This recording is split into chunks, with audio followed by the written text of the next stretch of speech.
Hey guys, it's Bear here, and welcome to my channel, Journey to Preparedness. Helping you prepare not only for your doomsday, but for your everyday. Today's video, we're going to discuss emergency car kits and what you should keep in your vehicle, or what I keep in my vehicle, and recommend you should do similar or the same.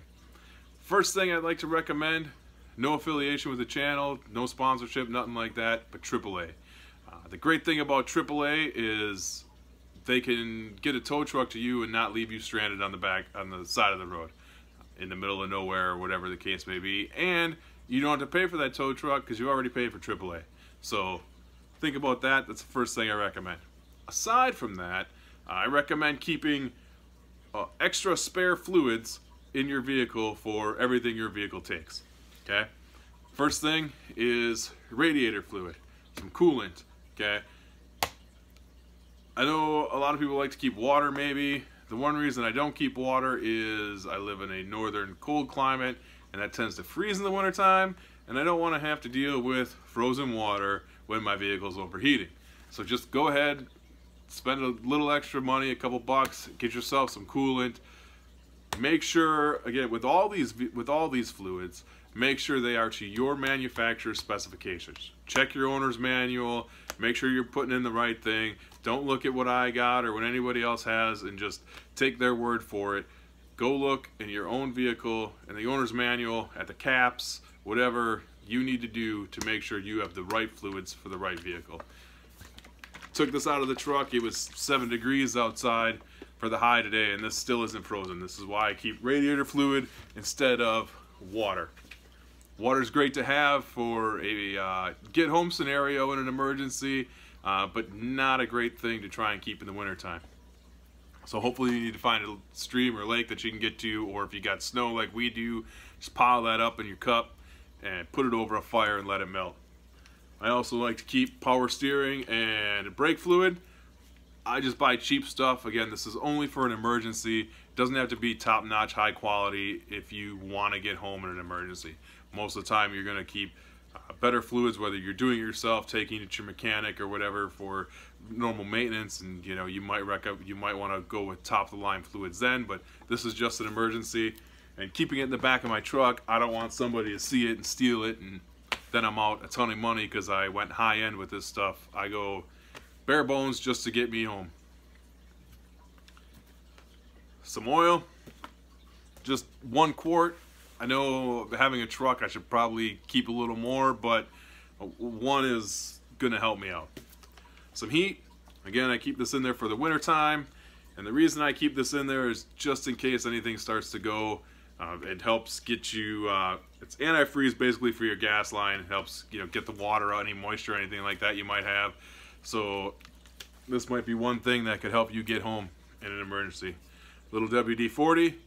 How many times have you went to fix something, especially on a vehicle, you went to, you know, unscrew something and it's locked up tight. It's whether it's rusted on an older vehicle or even newer vehicles, they always tend to be locked up tight. So in a emergency situation, when you're stressed out because of you know, your vehicle breaking down, or it's freezing cold out there on a day like today here in Wisconsin, this could help you bust something free so you're not out there freezing, stressing. Okay, I also keep a couple of different size funnels.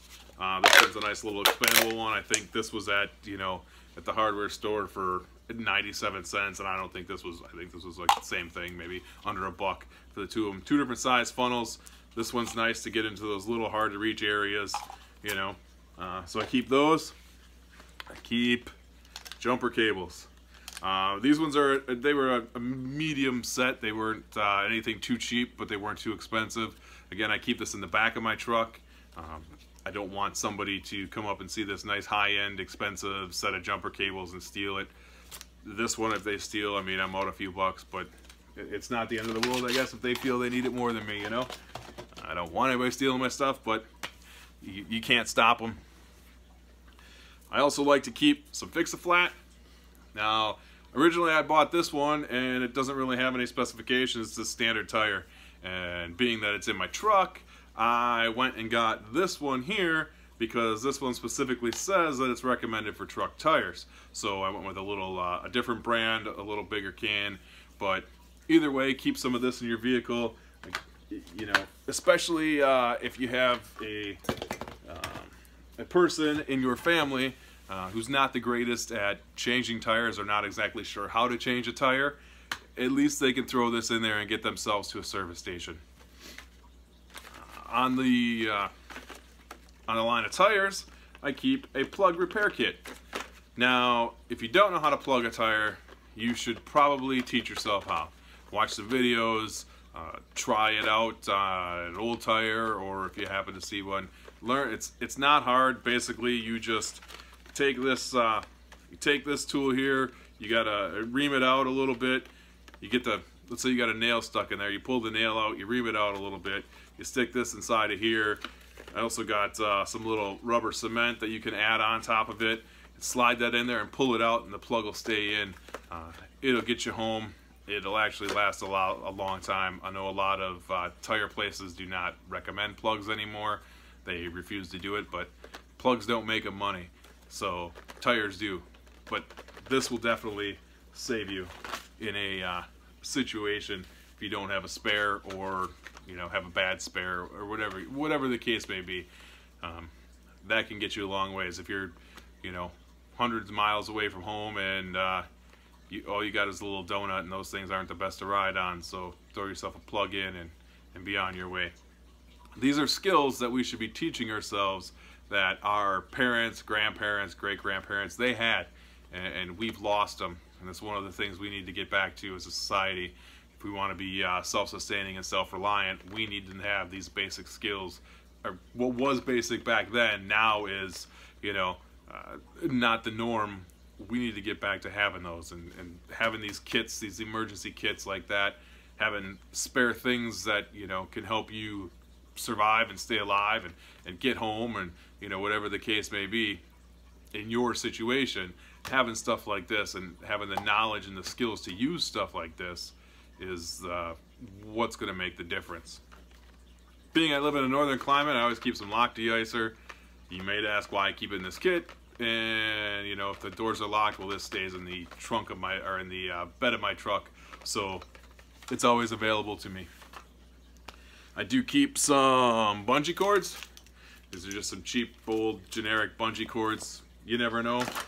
The reason I keep those in there, and they're not anything high-end expensive, they're just cheap ones. You never know when you're gonna need them. Some zip ties. I think I got this pack at Harbor Freight or something like that for $1 or $2. Cheap zip ties. They're not the greatest. They're not the most heavy duty, but they'll serve their purpose if I need them.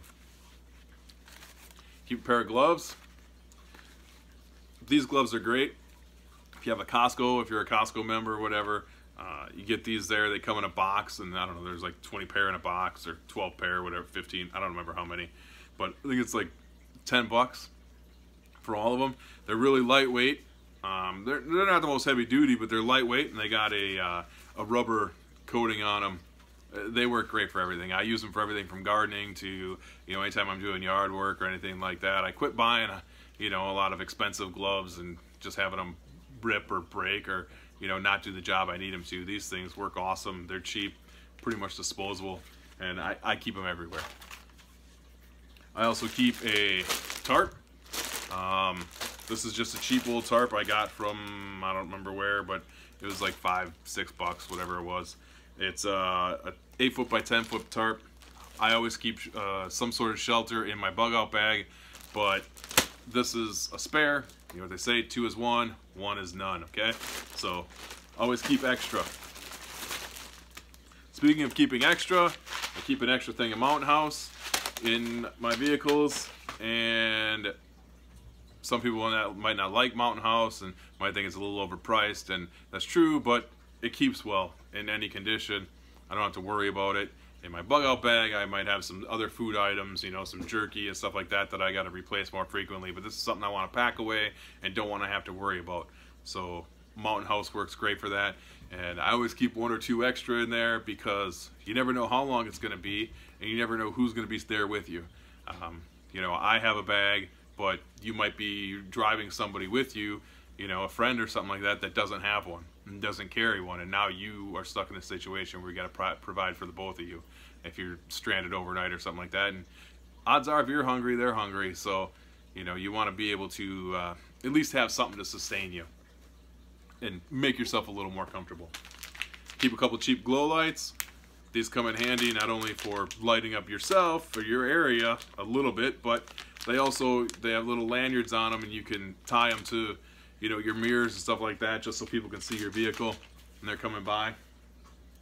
So I keep some ratchet straps. I got 2 different sizes here. This one's a little lighter duty. This one's a little more heavy duty.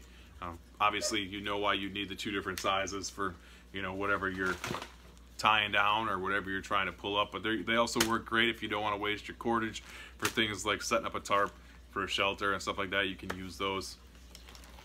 Keep a tow strap. This is just a cheap one I got from Harbor Freight, and it'll work great. It'll do the job it needs to do. It'll pull you out. It's not extra expensive. It's not heavy duty. It's not, you know, gonna tow a tank or anything like that, but it'll get you out of the ditch.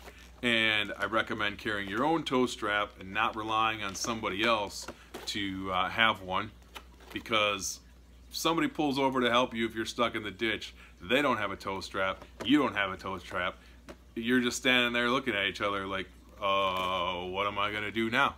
You know, neither one of you can help each other, so what's the point? So always keep your own. Even if you got a little car, keep a small one in there. It doesn't have to be this big. Just something to get you out of the ditch and get you back on the road and home safely. I keep some tools. I keep. Oh no, let's go with this first. This is something that I recently got, and I think it's a great addition to my kits. This is a multi-functioning jump starter. Okay, this is it's a little battery pack in here, and it's got little cable ends that you can hook up to your battery and gives you a little jump start. This is great because with this you don't have to rely on somebody else stopping to help you. Okay, if you're stuck, stranded somewhere, your vehicle don't start, you don't have to worry about somebody else coming. This will get you one quick jump and get you on the road and get you going. One thing I do recommend is every once in a while checking the batteries and making sure that this battery stays charged or charging it up as need be, because what's going to happen if you don't set yourself a regimen to check the battery once a month or whatever the case may be, what's going to happen is when you need it, it's going to be dead and completely useless to you. So make sure you're checking on your stuff, checking your equipment. And that goes with everything. You know, set yourself a little time schedule. You know, we all got these fancy phones now. You can set yourself a reminder in your calendar. Hey, on, you know, next Thursday, I'm going to check the battery on this. You know, once a month on Thursday, I'm going to check the batteries, or, you know, check out all my equipment and make sure everything's good and nothing's wrecked or broken, or, you know, whatever. I also keep this little thing. It's almost like a cheap little mini Gerber type thing. I don't even know where I got it, where it came from. It's doesn't even have a brand name on it. It's something generic, but it's got a little pliers on here, and it's got a little knife blade, little saw blade, you know, that kind of stuff. So it's something, right? I always keep a Gerber or a Leatherman on me, but this is something to have. Just fits right in the glove box. Why not, right? I keep this little Harbor Freight right angle screwdriver. It's a little 8-piece set. These things are great for things like hose clamps, stuff like that. Hard to reach little places where you got this big screwdriver you're trying to get in. This is a little ratcheting one. You don't need much space with it, and like I said, it'll work great for different hose clamps and stuff like that if you're trying to fix things. I also keep this little cheap tool set. It's got you know, some sockets, some wrenches, things like that. It's nothing extraordinary, nothing expensive. I think this is a Hyper Tough. It's a Walmart brand one.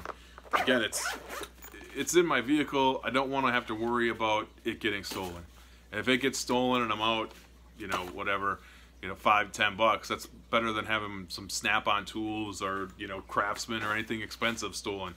You know, don't keep expensive tools in your vehicles. I also keep this guy in there. This is for oh my, Now I lost my train of thought as to what that's for. I apologize. Sheesh, you'd think a guy would come prepared, right, to do his own videos. That's for my hitch. I do have my hitch. The ball's adjustable, so different sizes depending on what size trailer hitch, and this fits on it, so that's why I keep it. I keep a spare cheap blade in here. Again, it's in my vehicle. I don't want to have to worry about somebody stealing it. This thing is just one of those cheap little ones you get at Walmart. It's got some cordage on it. It's got a little blade on it. The main reason I like to keep it is because it does come with a fire starter, right? A little ferro and magnesium rod all in one. And again, I know I keep you know, one in my bug out bag. I always try and keep a lighter in my pocket, but you never know. When you need it, you're not going to have it, and if this is in there, you know you'll always have it. Always keep spares. 2 is 1, 1 is none. I also keep a first aid kit. This is a first aid kit I made myself. Look at it, it's in a little fanny pack, which is nice. Everything fit in here real nice that I needed. We'll go over this in a different video, and I'll show you what I put in mine and give you some ideas maybe what you can put in yours. But always have a first aid kit. There's been many a times I've used that, and it's come in real handy. So this is what I keep in my vehicle. Take some ideas. If you see any improvements I need, leave it in the comments, make some recommendations. Take my ideas and run with them. Do your own thing. The fact is, you need to keep something though. You don't want to be the guy stranded on the side of the road waiting for somebody to help you when you could be helping yourself. Alright? Again, this has been Bear with Journey to Preparedness, helping you prepare not only for your doomsday, but for your everyday. Make sure to hit that like, subscribe button. Hit us up on Twitter. Follow us on Twitter, Facebook. Join our page. Check out the website. Hit me up on email. Leave comments below. Do all the things. Hit the bell for notifications so you get all the updates on my new videos. And peace, love, all the above.